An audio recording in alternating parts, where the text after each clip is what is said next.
24 machine. So he has 3. Then next to it, he has, well, far side of that, I'll do that one next, is complete 25, meaning chassis and engine, I believe, you know, with the same aero on them, which is 24 aero. And then in the middle is a hybrid of the two. It's the 24 chassis, how they finished the year, but looking in behind, it's got the 25 engine in it with that new clutch slave cylinder in that. So Pecco can back-to-back the new engine in the old chassis and the new chassis. That's what I believe he's got lined up so far. I know, no doubt they'll have other pieces bolt on once he's done that. Are we witnessing the first steps on the journey towards a 9th MotoGP World Championship for Marc Márquez as he exits pit lane here in Barcelona for the first time as a factory Ducati rider? What a season he had on the GP23. There are a lot of people who you speak to inside the paddock who have been working closely with Marc Márquez this season, who feel that could be inevitable that he wins the championship next year. I think Marc on the GP25 is going to be so good, so hard to beat. As Lewis mentioned it on in commentary, we have to remember that Pecco Bagnaia is a phenomenal rider, a phenomenal world champion, and Marquez will not have it all his own way. We have seen Bagnaia over the last couple of years, in particular this year. You think in Portimao and Jerez, he has been willing to engage Marquez. He's been willing to go toe-to-toe with Marquez. Really looking forward to their championship battle. Just a little bit of news for all of you tuning in at home. We are hopefully going to be joined by Lucio Cecchinello, LCR Honda boss, in around sort of 15 commentary box at some point later on today as well. Interesting to get the thoughts of Fabio. Of course, he'll be riding this GP25 himself next season. I did a round table video. You can find it on MotoGP.com. Basically, it was a sit down. It was completely, not planned. Ab lib. We just went for it. Sat down. They told us to pull some cards and talk about it. And I got to say, Lucio, they started with some young Aussie kid, Casey Stoner. Apparently he was pretty good. Not sure whether he went on to fulfil all of his potential. Of course he did. 2-time world champion Casey Stoner. Yeah, looking always good to hear the thoughts and observations of Lucio Cecchinello. Mark passing Enea Bastianini, who looks like he's on an outlap, just heading out there. Yeah, of course. It's Marc Márquez that has taken the place of Enea Bastianini inside the factory Ducati garage next year. And unfortunately, as far as the beast concerns, it was in our season finale a couple of days ago that Marc Márquez also took away 3rd place overall in the World Championship. Márquez finishing his first season with Ducati, 2nd in that Grand Prix, which did move him in the final reckoning 6 points clear of Bastianini in 2nd to a pretty miserable farewell to Ducati, 7th place, and a few choice words of what he had for Aleix Espargaro after the race. Though he wasn't happy at a beast at all, was he? Yeah, that's why I spent most of it trying to help Jorge Martin, or certainly that was how Enea Bastianini saw it. Aleix Espargaro did in the end finish the final Grand Prix of his full-time career in a very strong. Marquez, the best rider in the world at that point, was beating, in many respects, the best motorcycle in the world, and Ducati just, from their point of view, haven't put to them. So we'll see Aleix Espargaro, no doubt, doing private testing. Of course, he'll be out on track at the shakedown in Malaysia at the end of January next season, and of course we hope to see him wildcarding coming as a package. Boy Martin, nothing against what he could. Which Honda and Yamaha are in when it comes to the concession rankings. They get 260 rear tyres when you have so many test riders. Yeah. And that is your...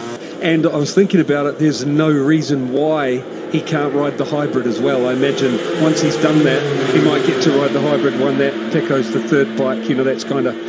You see what I mean? He might do that and say, this is just the engine, without the chassis. What do you think? I imagine he'll do that. Just on this one, Simon, I mean, of course, you know, as an ex-rider yourself, that riders they build close bonds, close relationships with crew chiefs. You've heard riders say, Sorry, can we just hear what he's saying? Sorry, Matt.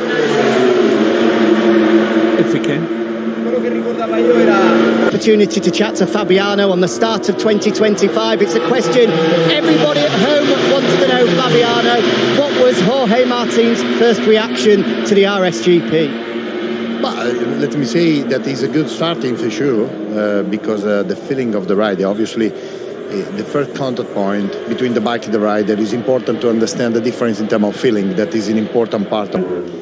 What he has done in his career is incredible, is remarkable.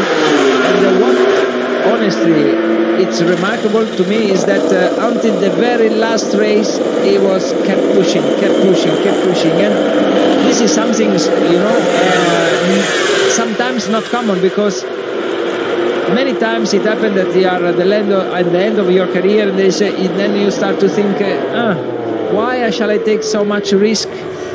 You know, I'm going to retire soon. There is no really meaning to take so much risk. I don't want to retire. He kept pushing, and it's remarkable what he have done.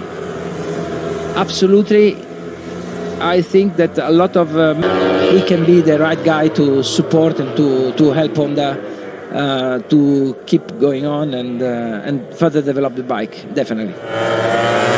Just fine. I know you're very busy, so I'm sure you've got other things to be doing. Obviously, another big change for HRC moving forward is Romano Albiciano is joining from Aprilia as the new technical director. And this seems like quite a dramatic shift in strategy from HRC, who have traditionally relied on their own Japanese engineers.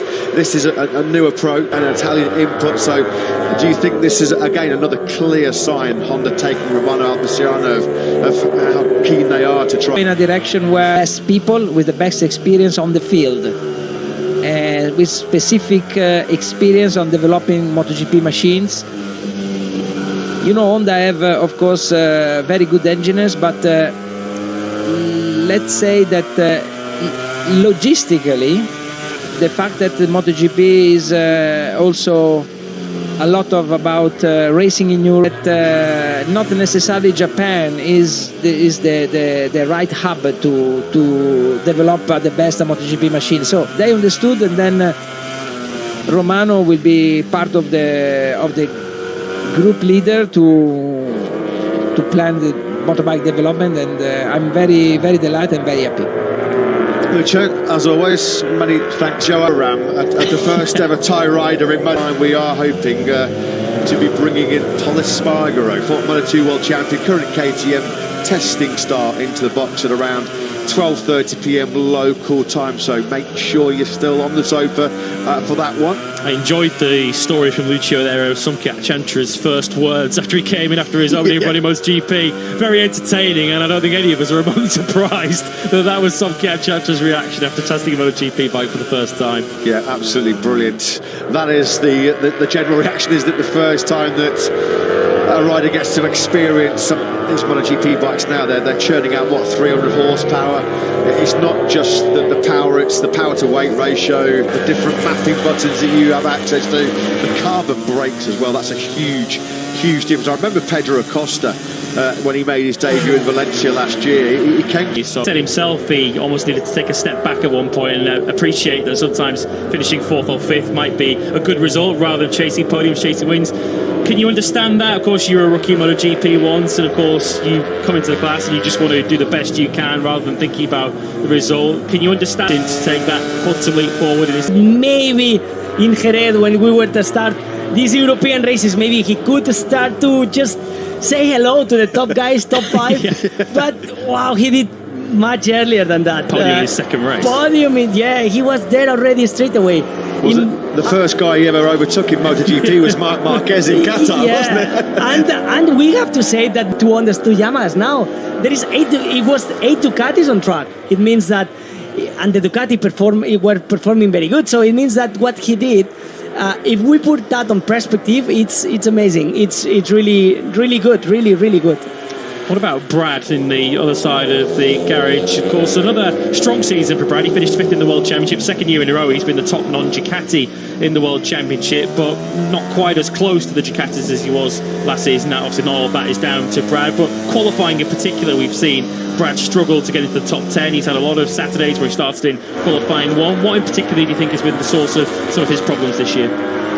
Yeah, you know, it's very difficult. The most difficult with, I don't remember, sorry about that, but I was talking to someone talking about that, how serious is Brad. You know that having Brad on the team, you know that he's always going to give 100%. He's not going to surrender ever.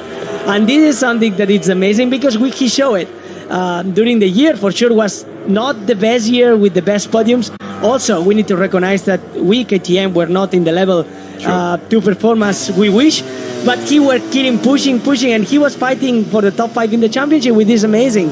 Even in a season where you are not matching everything perfect, to be top 5 in the championship, that's just amazing. So we need to give some credit to Brad. Brad is a hard worker. He's a super. With Marc before, what was that experience like? Because Pecco is used to a harmony in the garage. He had a great relationship firstly with.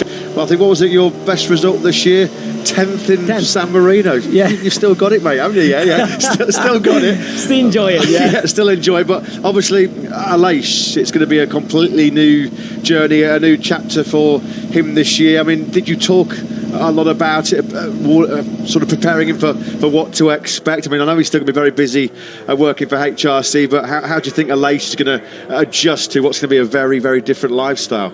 Yeah, Aleix was looking for something like that because it's really difficult to imagine the pressure of these guys are currently having every day to perform, how they need to push themselves during the race weekends and also in their lifestyle life to be the best one every day and question yourself every time to say, oh, I can be better. And Aleix, he reached a point where he have a lot of things in his head, thinking about what he wants to do in the future. He wants to be with the family.